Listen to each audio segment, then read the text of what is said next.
can download it. Perfect. 3,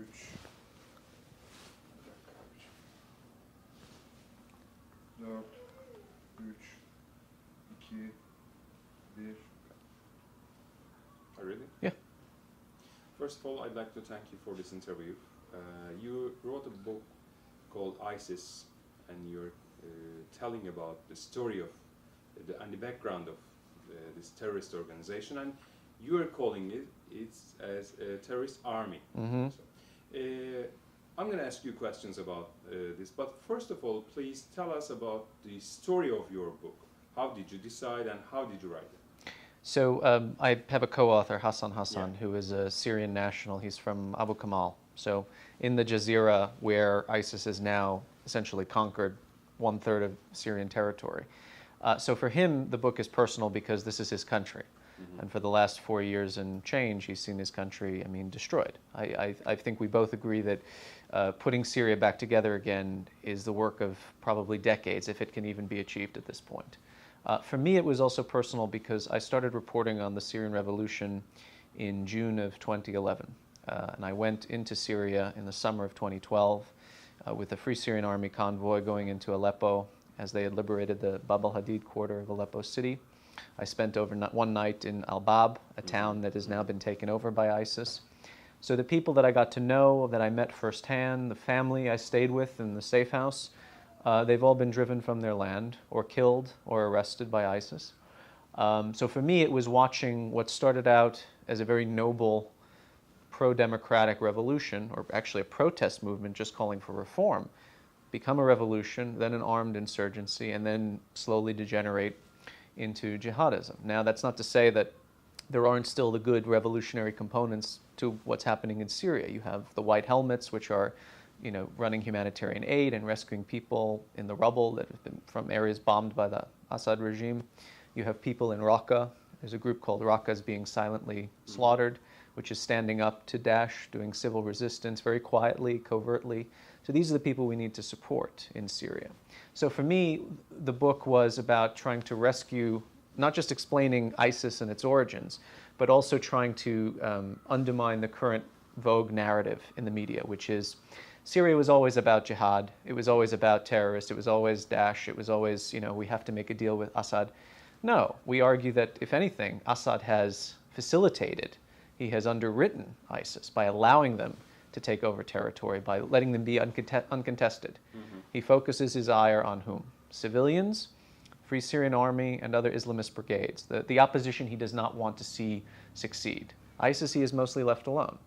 And then, of course, we go into the history of, throughout the last decade, during the U.S. occupation of Iraq, how Assad was paying jihadis, transporting them. They would fly into Damascus International, and then the Mukhabarat, Syrian Mukhabarat, would send them into eastern Syria, where they'd be safe housed, and then they would cross into Iraq to join al-Qaeda in Iraq, to kill American soldiers and coalition forces and Iraqis as well.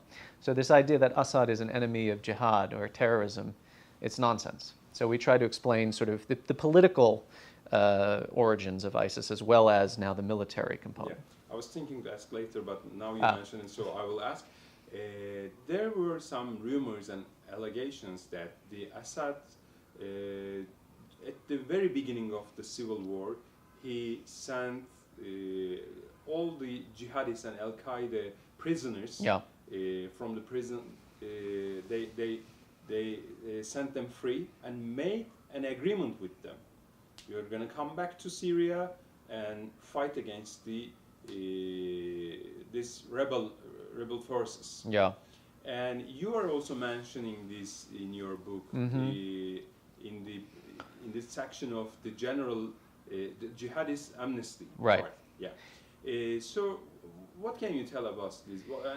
How do you evaluate these rumors and allegations? So, Bashar has learned from his father, right? Hafez put down the Hama uprising, Muslim Brotherhood uprising, in the 80s, but Bashar did it very clumsily. So from the very beginning, the regime put out a propaganda narrative, and the narrative was, this is an al-Qaeda jihadi uprising facilitated by the United States, Saudi Arabia, and Israel.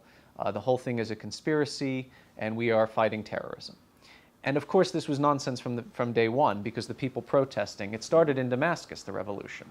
So you had veteran liberal oppositionists, Suhair Atassi and others like that, who were just standing up for their freedom and their rights. Then you had a peaceful protest movement that essentially erupted everywhere after the arrest of the school children in Deraa. And then when you had the regime firing on civilians, only then did civilians take up weapons, and then did you have defectors from the Syrian Arab Army. Hussein Harmouche, the first one who essentially founded the Free Syrian Army in 2011. So this idea that this was a jihadist uprising was false from the very beginning. But to facilitate the narrative, to create the reality to conform to the propaganda, as you mentioned, in May of 2011, the regime said, we're going to do a general amnesty for what they called political prisoners. Mm-hmm. So this was designed as a salve to the opposition to say, oh, look, we're going to let people that we've arrested out of jail.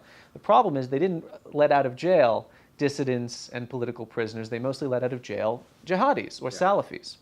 And if you look today, it's not just in Al-Qaeda or Jabhat al-Nusra and ISIS.